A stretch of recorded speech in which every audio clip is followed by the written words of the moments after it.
The grass is greener on the other side.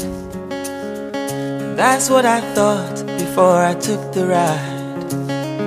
I burned my bridges so I'd never look back.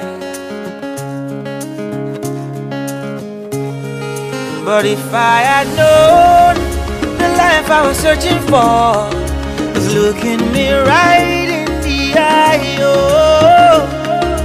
If I had known the life I was searching for was already my own.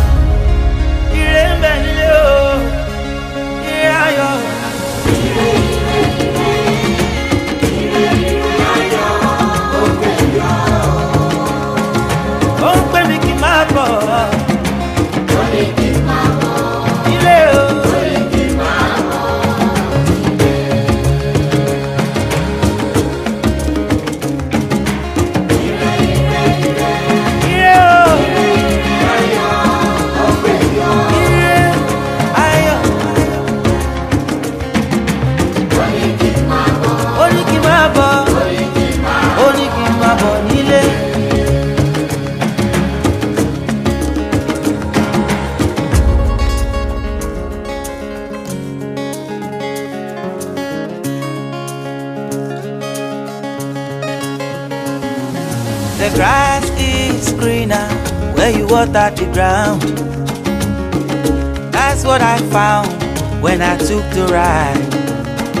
I realized the mountain I've been climbing is nothing but sand, yo.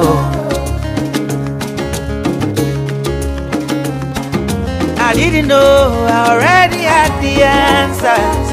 No, I didn't know. If I had known the life I was searching for was looking me right in the eye, oh. If I had known the life I was searching for was already my own.